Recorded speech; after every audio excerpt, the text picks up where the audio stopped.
बिस्मिल्लाहिर्रहमानिर्रहीम। आपके इर्द गिर्द कोई परेशान हाल या मुसीबत ज़दा है तो ये मत समझें कि ये उसकी आजमाइश है, ये आपकी भी आजमाइश है। तालीम दरअसल आहिस्ता आहिस्ता अपनी जहालत को जान लेने का नाम है। गरीब का सबसे बड़ा मसला ये है कि वो अपनी गुर्बत का हल उन्हीं लोगों के पास ढूंढता है जिनकी वजह से वो गरीब हुआ होता है। बाज़ लोग शुरू में मुतासर करते हैं और आखिर में मुतासरा कर जाते हैं। समझदार होने का सबसे बड़ा नुकसान ये है कि आप वो बातें भी समझने लगते हैं जो कि नहीं समझनी चाहिए। अगर कोई आपके बगैर खुश है तो फिर उसको खुश ही रहने दें। बदतरीन सबक हमेशा पसंदीदा तरीन इंसान देता है। इंतज़ार एक शहजादे का है जो मेरे बदन में चुभी सारी सुइयां निकाल कर मुझे अजली नींद से बेदार कर दे। हम कुछ लोगों की ज़िंदगी में 12वें खिलाड़ी के तौर पर होते हैं। जब कोई और दस्तयाब ना हो तो फिर हमारा इंतखाब होता है। जब कोई दिल के दरवाजे पर दस्तक दे तो दरवाज़ा फ़ौरन मत खोला करे। कुछ लोगों की आदतें बच्चों जैसी होती हैं, दस्तक देकर भाग जाते हैं। तन्हाई का जहर बहुत जानलेवा होता है। आम इंसान ये जहर नहीं सह सकता और जो ये जहर सह जाए वो इंसान आम नहीं होता। पहले कभी नमरोद था, फिर फिरऔन था, फिर यजीद था और हम इस दौर में पैदा हुए हैं जहां सभी एक वक्त में मौजूद हैं। औरत भीड़ में हो या तन्हा जिम्मेदारी होती है, मौका नहीं। जैसे चांद का अक्स बहती नदियां में बहता है पर इसका हिस्सा नहीं बनता, ऐसे ही नेक शख्स का वजूद दुनिया की नदी में बहता है पर इसका हिस्सा नहीं बनता। वक्त कैसे गुजरता है, आहट भी नहीं होती। आप वहीं खड़े रहते हैं और वो गुजर जाता है, या शायद आप गुजर जाते हो और वो खड़ा रहता है। हर वो शख्स जो आपको मोहब्बत की नज़रों से देखता है ज़रूरी नहीं कि आपका खैर ख्वाह हो। एक बिल्ली भी तो कबूतर को मोहब्बत भरी नज़रों से देखती है। अगर इज़्ज़त नफ्स को ठेस पहुँचे तो इंसान हर मोहब्बत से मावरा हो जाता है। पाँव गीले किए बिना समंदर तो पार किया जा सकता है मगर आंसू बहाए बगैर ज़िंदगी नहीं गुजारी जाती। हसीन तरीन हो जाती है वो खुशी जो गमों के बीच मिलती है और यादगार हो जाता है वो गम जो खुशियों के दरमियान आता है। और तुम हसीन तरीन भी हो और यादगार भी। हम लोग ये नहीं जानते कि क़यामत के दिन हमारे साथ क्या होगा, लेकिन ये ज़रूर जानते हैं कि दूसरों के साथ क्या होगा। हर अमल के अंदर उसका अंजाम यूं छुपा होता है जैसे बीच में कोई दरख्त। 25 साल की उम्र में हमें कोई परवाह नहीं होती कि लोग क्या सोचेंगे। 50 साल की उम्र तक इसी डर में जीते हैं कि लोग क्या सोचेंगे और 50 सालों के बाद पता चलता है कि हमारे बारे में तो कोई सोच ही नहीं रहा था। मेरी ज़ानत और शख्सियत दरी की दरी रह गई जब मेरा पाला अपने नसीब से पड़ा। जिंदा रहने के लिए हम लोग उम्र भर तकलीफ़ें बर्दाश्त करते रहते हैं मगर जिंदा फिर भी नहीं रहते। अजीम दुख हर इंसान को गैर मतवाजन कर देता है, चाहे वो कितना ही मजबूत और तवाना क्यों ना हो। अगर कोई नाराज़ हो जाए तो मनाना बुरी बात नहीं है, लेकिन मनाने से पहले ये ज़रूर देख लेना कि वो नाराज़ है या बेजार। शराफत से झुका हुआ सर नदामत से झुके हुए सर से कहीं बेहतर होता है। आप जिस अकीदे में पैदा होते हैं इसकी कैद में होते हैं। इसके अलावा जो कुछ भी होता है आपके नज़दीक वो कुफ्र होता है। पाँव गीले किए बिना समंदर तो पार किया जा सकता है मगर आंसू बहाए बगैर जिंदगी नहीं गुजारी जा सकती।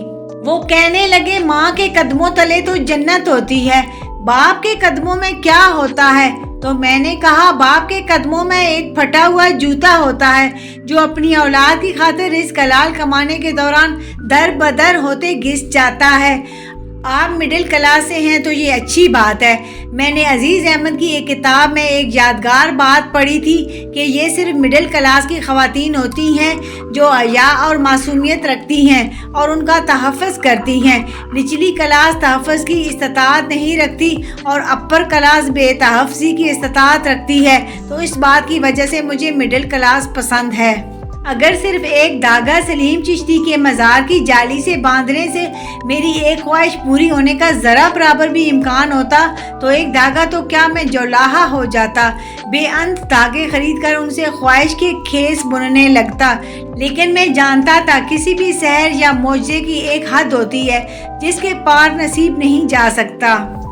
ہمارے گاؤں کی ایک بزرگ خاتون ہے، خاوند فوت ہو چکے ہیں، 2 بیٹے انگلینڈ میں رہائش پذیر ہیں، خود ایک کچے مکان میں تنہا رہتی تھی۔ پھر بیٹوں نے منت سماجت کی کہ اماں زندگی کا کچھ پتہ نہیں ہوتا، یہاں ہمارے پاس اللہ کا دیا سب کچھ ہے، ہم دونوں کی خواہش ہے کہ تم اب یہیں ہمارے پاس آ جاؤ۔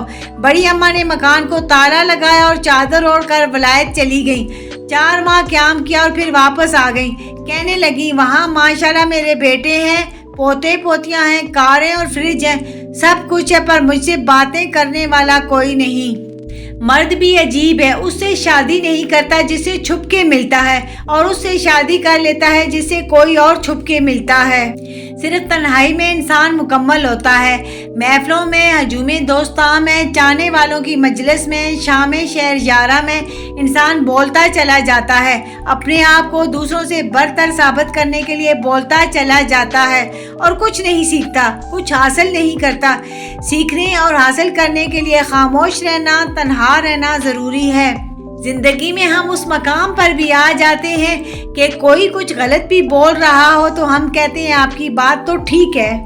عموماً ایک جملہ سننے کو ملتا ہے، منہ پر بولنے والے دل کے صاف ہوتے ہیں۔ ایسی دل کی صفائی کا کیا فائدہ جو دوسروں کے دل کو الفاظ کے نشتر چبو کر زخمی کر دے۔ کچھ باتوں کا بوجھ خود اٹھا کر دوسروں سے درگزر کا معاملہ اختیار کرنا چاہیے۔ اپنی ذات کے رنگوں کو کبھی بھی اکھڑنے مت دیں۔ لوگ چونا لگانے میں دیر نہیں کریں گے، کیونکہ یہ بھی کچھ لوگوں کا ٹیلنٹ ہوتا ہے کہ وہ اتنی ساری دیواریں چھوڑ کر صرف آپ کو ہی چونا لگاتے ہیں۔ جو محبت کرتے ہیں ان پر بڑی ذمہ داریاں ہوتی ہیں۔ عزت کا جانا جان کے جانے سے زیادہ خطرناک ہوتا ہے۔ اس محبت کا نہ ہونا واجب ہے جو کسی کی عزت اچھال کر حاصل کی جائے۔ اصل محبت کرنے والے دکھ لے لیتے ہیں، دکھ دیتے نہیں۔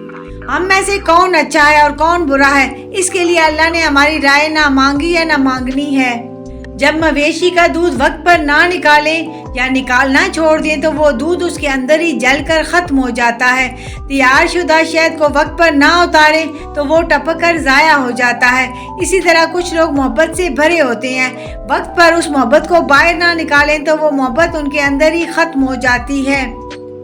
میں تو یہی کہوں گا کہ جب کسی کے دل کا دروازہ آپ کے لیے بند ہو جائے تو اسے کھٹکھٹا کر اپنی عزت نفس نہ گرائیں، کیونکہ ڈھونڈنے سے وہ ملتا ہے جو بچھڑ گیا ہو، وہ نہیں ملتا جو بدل گیا ہو۔ عزت نفس کے سوا محبت بھی ایک ایسا جذبہ ہے جس کے مجروح کر دیے جانے پر انسان اپنے آپ کو حقیر جاننے لگتا ہے۔ محبت بہت خطرناک چیز ہوتی ہے۔ آپ ایک اجنبی کو اپنا مالک بنا کر تمام تر طاقت اس کے ہاتھ میں دے دیتے ہو۔ طاقت دکھ دینے کی، خوشی دینے کی، اداس کر دینے کی طاقت۔ کسی پر دوسری مرتبہ اعتبار کرنا اسے بندوق تھمانے جیسا ہے کہ لیں دوبارہ کوشش کر لیں، پہلے والی گولی مس ہو گئی۔ دکھاتے تھے جو اپنی آنکھوں سے دنیا، اسیر اب وہ آنکھیں دکھانے لگے ہیں۔ دکھاتے تھے جو اپنی آنکھوں سے دنیا، اسیر اب وہ آنکھیں دکھانے لگے ہیں۔ یا اللہ میرے والدین کو صحت، زندگی اور تندرستی عطا فرما اور بڑھاپے میں ان کے لیے آسانیاں فرما دے، آمین ثم آمین۔ کروڑوں درود و سلام اس ذات پر جو وجہ کائنات ہے۔